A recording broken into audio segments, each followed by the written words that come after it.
इस video lecture में हम लोग मार्च 2026 के बिहार समसामयिक घटना को देखते हैं।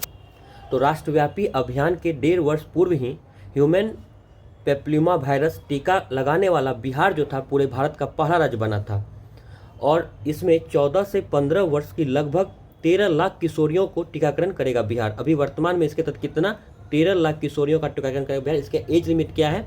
14 से 15 वर्ष। यह जो ह्यूमन पेप्लिमा वायरस टीका लगाया जाता है यह सर्वाइकल कैंसर के बचाव के लिए लगाया जाता है। किस कैंसर के लिए? तो सर्वाइकल कैंसर के बचाव के लिए लगाया जाता है। और इसकी राष्ट्रव्यापी शुरुआत जो है अभी हाल ही में कुछ दिन पहले 28 फरवरी 2026 को प्रधानमंत्री मोदी द्वारा अजमेर राजस्थान से किया गया है। इसके तहत गार्डासिल 4 नाम का टीका लगाया जाता है जो एकल खुराक का टीका है। बिहार ने जब पहली बार स्टार्ट किया था तो डबल खुराक लगाता था, लेकिन वर्तमान में जब 28 फरवरी से स्टार्ट किया है तो यहाँ पर बिहार सहित पूरे भारत में एकल खुराक का टीका लगाया जाएगा और इसको यूविन प्लेटफॉर्म के माध्यम से निगरानी किया जाएगा। शैक्षणिक सहयोग बढ़ाने के लिए आईआईटी पटना का लिंकन यूनिवर्सिटी के साथ समझौता हुआ है। तो शैक्षणिक सहयोग बढ़ावा देने के लिए आईआईटी पटना का किसके साथ समझौता हुआ है? लिंकन यूनिवर्सिटी ऑस्ट्रेलिया के साथ। हाल ही में संसद में विशेषाधिकार समिति का गठन किया गया है। यह 15 सदस्य समिति है जिसके अध्यक्ष रविशंकर प्रसाद को बनाया गया है।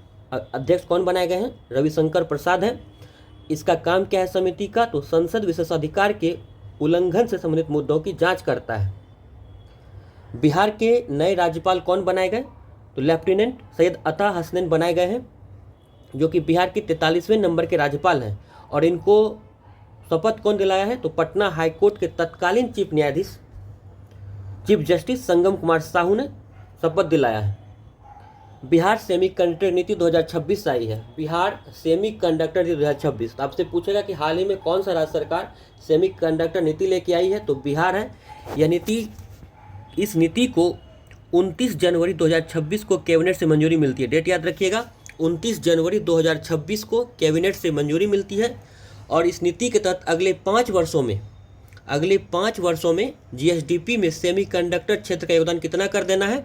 5% योगदान करना है। अगले 5 वर्षों में 50,000 सेमीकंडक्टर पेशेवर तैयार करना है। इसके तहत 25,000 करोड़ का निवेश करना है। रोजगार 2 लाख से अधिक रोजगार पैदा करने हैं। इस नीति का उद्देश्य है कि 2030 तक पूर्वी भारत का टेक्नोलॉजी हब बना देगा बिहार को। यह नीति क्या करेगी? तो 2030 तक बिहार को पूर्वी भारत का टेक्नोलॉजी हब बनाएगा। इस नीति को 7 निश्चय 3 के तहत समृद्ध उद्योग सशक्त बिहार के अनुरूप लाया गया है। और इस नीति में 100 करोड़ की लागत पर सिर्फ ₹1 के टोकन राशि पर जमीन उपलब्ध किया जाएगा। और अन्य राज्यों की तुलना में बिहार जो है 10% अधिक सब्सिडी देगा। साथ ही स्टैम्प शुल्क में छूट का प्रावधान भी है। तो इम्पोर्टेंट नीति है, याद रखिएगा। इसके बाद आते हैं पटना में 10.5 किलोमीटर लंबा कंगन घाट से लेकर दीघा घाट के बीच चलेगा पटना वाटर मेट्रो। तो बिहार में भी वाटर मेट्रो की शुरुआत हो जाएगी। और कहाँ से कहाँ तक चलेगा? अभी वर्तमान में पहला फेज जो होगा कंगन घाट से दीघा के बीच चलेगी जो कि 10.5 किलोमीटर लंबा होगा। और दूसरे चरण में हाजीपुर सोनपुर में भी चलाया जाएगा। पटना में अल्ट्रा पॉड्स चलेगी। एक टैक्सी टाइप का होता है यह। तो ध्यान रखना है कि कहाँ पूछेगी आपसे कि बिहार में कहाँ पर अल्ट्रा पॉड्स चलने वाली है? तो पटना में। बिहार का दूसरा अंतर्राष्ट्रीय स्तर का hockey stadium NCC camp Rajendra Nagar Patna में बन रहा है। तो बिहार का दूसरा अंतर्राष्ट्रीय स्तर का हॉकी स्टेडियम कहाँ बन रहा है? राजेंद्र नगर पटना में। पहला कहाँ पर है? तो राजगीर में है। इस स्टेडियम में जो है राजेंद्र नगर में जो बन रहा है इसमें पॉलिटेन ब्लू एस्ट्रोटर्फ लगाया जा रहा है जो कि नीदरलैंड से याद किया गया है इसका। हाल ही में अंतर्राष्ट्रीय साहित्य महोत्सव हुआ है। कहाँ पर हुआ है? नालंदा में हुआ है। अंतर्राष्ट्रीय साहित्य महोत्सव 2026 हुआ है। कहाँ पर? नालंदा में। 12 से 15 मार्च 2026 तक। कहाँ पर आयोजित किया गया? तो राजगीर अंतर्राष्ट्रीय कन्वेंशन सेंटर में। इसका थीम क्या है? रिक्राफ्टिंग भारत विश्व बंधु से विश्व गुरु तक। थीम इंपॉर्टेंट है, सब एग्जाम में थीम पूछा जा रहा है लगातार। तो इसका विषय क्या है? रिक्राफ्टिंग भारत विश्व बंधु से विश्व गुरु तक। हाल ही में पटना मैराथन का आयोजन किया गया है जो कि बिहार सरकार के मद्य निषेध उत्पाद और निबंधन विभाग प्लस एसबीआई ने मिलकर किया है। 15 मार्च को आयोजित किया गया है। मुख्य अतिथि जो थी पीवी सिंधु थी। इसका थीम था नशा मुक्त बिहार। मतदाताओं को मतदाता पहचान पत्र उपलब्ध कराने में डाक विभाग बिहार सर्किल जो है पूरे भारत में अव्वल रहा है। तो मतदाताओं को मतदाता पहचान पत्र अव्वल कराने में पूरे भारत का कौन सा डाक विभाग अव्वल रहा? तो बिहार डाक विभाग, बिहार सर्किल का। बिहार निर्वाचन कार्यालय ने डाक विभाग बिहार सर्किल को इसके लिए राज्य स्तरीय इलेक्टोरल प्रैक्टिसेस अवार्ड 2025 भी दिया है।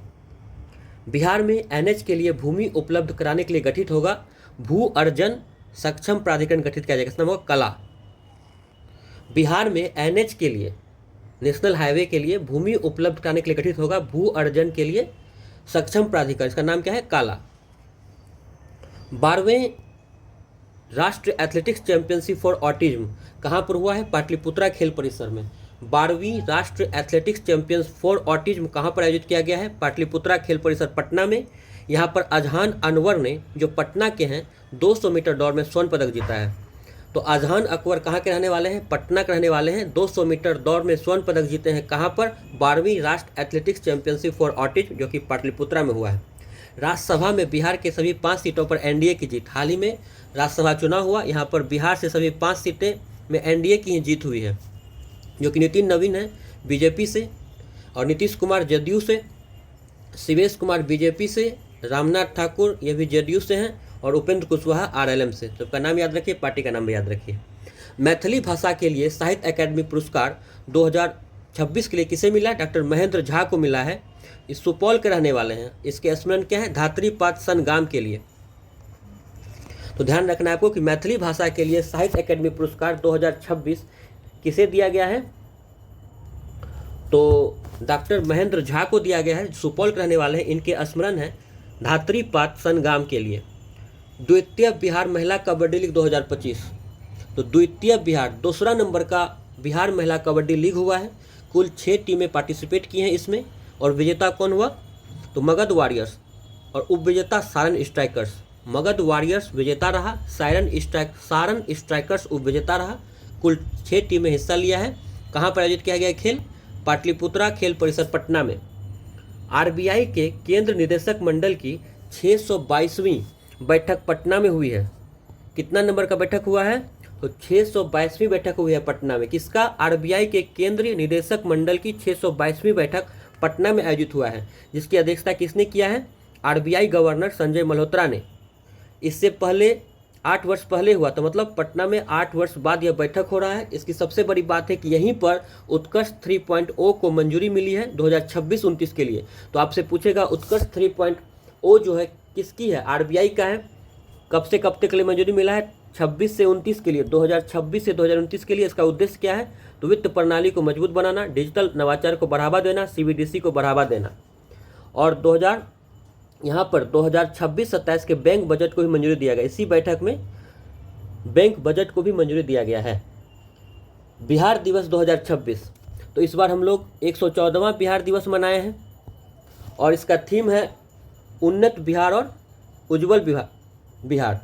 तो बिहार दिवस 2026 जो कि हम लोग मनाए हैं 22 मार्च 2026 को, यह 114वां बिहार दिवस था, 114 ध्यान रखना है। और इसका थीम क्या है? उन्नत बिहार उज्जवल बिहार। पहली बार कब मनाए थे? 22 मार्च 2010 को। याद रखना है कि पहली बार बिहार दिवस 2010 में हम लोग मनाते हैं। नोडल मंत्रालय कौन? शिक्षा मंत्रालय है, और नोडल विश्वविद्यालय मगध विश्वविद्यालय को बनाया गया है। बिहार में तत्काल टिकट के लिए क्यू मित्र नाम का एक सॉफ्टवेयर जो कि टोकन जारी करेगा। तत्काल टिकट के लिए क्यू मित्र सॉफ्टवेयर लाया गया है जो कि टोकन जारी करेगा, और इसकी शुरुआत कहाँ से की गई है? तो सोनपुर मंडल के बेगूसराय स्टेशन पर इस पर ट्रायल किया जा रहा है। कहाँ पर ट्रायल किया जा रहा है? बेगूसराय स्टेशन पर। विश्व जल दिवस पर वर्ल्ड वाटर डे कन्वेंशन में कॉन्क्लेव में बिहार को सिंचाई गन्ना परियोजना के लिए सम्मान मिला है। तो बिहार को किस क्षेत्र में सम्मान मिला है? तो बिहार को सिंचाई गन्ना परियोजना के लिए सम्मान दिया गया है। प्रवासी कामगार ऐप किसका है? बिहार का। तो बिहार से बहुत से प्रवासी काम करने बाहर राज्य जाते हैं, इसके लिए बनाया गया है बिहार प्रवासी कामगार ऐप बनाया बिहार प्रवासी कामगार ऐप। मिथिला हाट की तर्ज पर इंद्रपुरी बैराज पर डेहरी हाट का निर्माण किया जाएगा। तो मिथिला हाट की तर्ज पर इंद्रपुरी बैराज पर क्या निर्माण होगा? डेहरी हाट का निर्माण किया जाएगा। इंद्रपुरी बैराज कहाँ है? रोहतास में है। इंद्रपुरी बैराज के बारे में कुछ फैक्ट जानते हैं। ये दुनिया का चौथा सबसे बड़ा बैराज है। आपको कमेंट करना है कि दुनिया का पहला सबसे बड़ा बैराज कौन है। तो इंद्रपुरी बैराज जो है दुनिया का चौथा सबसे बड़ा बैराज है और यह 8 जिलों में सिंचाई सुविधा प्रदान करती है। रोहतास में, इसका मतलब उस वहाँ का जो आसपास का जिला होगा वहाँ पर से सुविधा देती होगी। और इसके तहत जो है इसके आसपास केंद्र को विकसित किया जाएगा, टूरिज्म की बढ़ावा मिलेगा। यहाँ पर मांझर कुंड को विकसित किया जाएगा जो कि रोहतास में है। करमचट डैम को विकसित किया जाएगा जो कैमूर रोहतास की सीमा पर है। कशिश वाटरफॉल का विकास किया जाएगा रोहतास में। हनुमान धारा वाटरफॉल, यह भी सासाराम रोहतास में है। माँ ताराचंडी धाम का विकास किया जाएगा, रोहतास में है। करबंडिया पहाड़ का विकास किया, ये भी रोहतास में है। साथ ही शेरशाह सूरी का मकबरा, रोहतासगढ़ का किला, सबको विकास किया जाएगा। कोसी के मधेपुरा में बांस का क्लस्टर स्थापित होगा। तो बिहार में कहाँ पर बांस का क्लस्टर स्थापित किया जाएगा? तो मधेपुरा में। बिहार में युद्ध के दुष्प्रभाव से निपटने के लिए क्राइसिस मैनेजमेंट ग्रुप गठन किया गया है। जैसा कि हम लोग को पता है कि ईरान, इजराइल, अमेरिका के बीच जो युद्ध चल रहा है उसका हॉर्मुज बंद हुआ है। इस सब के कारण बिहार में भी इसके दुष्प्रभाव से निपटने के लिए क्या गठन किया गया है? तो क्राइसिस मैनेजमेंट ग्रुप का गठन किया गया है। क्राइसिस मैनेजमेंट ग्रुप, यह 12 सदस्य होंगे, इसमें सरकारी विभाग के सचिव होंगे सभी। और इस क्राइसिस मैनेजमेंट ग्रुप में जो है 12 सदस्य इसमें शामिल होगा और सभी सदस्य जो होंगे वह सरकारी विभाग के सचिव होंगे। और अध्यक्षता कौन कर रहा है इस क्राइसिस मैनेजमेंट ग्रुप का? तो मुख्य सचिव प्रत्यय अमृत इसकी अध्यक्षता करेंगे। पश्चिमी सोन नहर के तटबंध पर 10 मेगावाट का सोलर पावर प्लांट लगाया जाएगा। तो पश्चिमी सोन नहर के तटबंध पर 10 मेगावाट का सोलर पावर प्लांट लगेगा। लोकनायक जयप्रकाश नारायण पार्क, जिसको बिहार गौरव पार्क कहेंगे, कहाँ बन रहा है? पटना में। लोकनायक जयप्रकाश नारायण पार्क या बिहार गौरव पार्क कहाँ बन रहा है? पटना में। जितवारपुर मधुबनी के बाद रांटी गांव को भी क्राफ्ट विलेज का दर्जा दिया गया है। तो जितवारपुर मधुबनी के बाद बिहार का दूसरा क्राफ्ट विलेज कौन बना है? रांटी गांव। यह भी मधुबनी में भी है। रांटी गांव भी कहाँ पर है? मधुबनी में ही है। लक्ष्य योजना के तहत NMCH पटना को गुणवत्ता प्रमाण पत्र मिला है और यह बिहार का पहला अस्पताल बन गया है जिसको यह गुणवत्ता प्रमाण पत्र मिला है। तो लक्ष्य योजना के तहत किसे गुणवत्ता प्रमाण पत्र दिया गया है? NMCH पटना को। लक्ष्य योजना क्या है? तो भारत सरकार की एक योजना है जिसे 11 दिसंबर 2017 को शुरू किया गया था। स्वास्थ्य और परिवार कल्याण मंत्रालय द्वारा शुरू हुआ था। और इसका क्या है? तो प्रसव कक्ष गुणवत्ता सुधार करता है। प्रसव कक्ष में गुणवत्ता का सुधार करना है लक्ष्य योजना। बिहार का सबसे बड़ा बस टर्मिनल कहाँ बनेगा? कन्हौली, पटना में। महिला एवं बाल विकास मंत्रालय की रिपोर्ट के अनुसार मिसिंग चिल्ड्रन में बिहार का स्थान पूरे भारत में कितना है? 11 नंबर पर बिहार। मिसिंग चिल्ड्रन के मामले में पूरे बिहार जो है, बिहार पूरे भारत में 11वें नंबर पर आता है। और पहला स्थान सबसे ज़्यादा मिसिंग चिल्ड्रन रिपोर्ट दर्ज किया गया है पश्चिम बंगाल है। ड्रोन पुलिसिंग वाला बिहार देश का 5वां राज्य बना है। ड्रोन पुलिसिंग वाला बिहार जो है पूरे भारत का 5वां राज्य बना है। पहला राज्य कौन था? केरल। बिहार के नंदकिशोर यादव को नागालैंड का राज्यपाल बनाया गया है। तो नंदकिशोर यादव जो कि बिहार के रहने वाले हैं, इनको नागालैंड का राज्यपाल बनाया गया है। नंदकिशोर यादव जो है बिहार विधानसभा के 17 नंबर के अध्यक्ष थे, याद रखना है। एग्रो बिहार मेला कहाँ आयोजित किया गया है? पटना में। एग्रो बिहार मेला गांधी मैदान पटना में। बिहार की पहली खिलौना फैक्ट्री कहाँ बन रहा है? बिहटा, पटना में। बिहार की पहली खिलौना फैक्ट्री कहाँ बन रहा है? बिहटा, पटना में। प्रत्येक पंचायत में कन्या विवाह मंडप बनाने वाला पहला प्रखंड कौन बना है? कीरतपुर, दरभंगा का प्रखंड है। तो प्रत्येक पंचायत में कन्या विवाह मंडप वाला बिहार का पहला प्रखंड कौन बना है? कीरतपुर, दरभंगा। वर्ष 2025 में बिहार में यातायात के प्रबंधन के लिए पूर्णिया जिला अव्वल रहा। तो वर्ष 2025 में बिहार में यातायात प्रबंधन में अव्वल जिला कौन है? पूर्णिया। तो यह बिहार का मार्च की समसामयिक घटना थी और अभी जनवरी और फरवरी पहले ही अपलोड किया जा चुका है और बाकी बचे को जल्द ही अपलोड कर दिया जाएगा। अगर वीडियो अच्छा लगे चैनल को जरूर सब्सक्राइब कीजिए और वीडियो देखने के लिए बहुत बहुत धन्यवाद।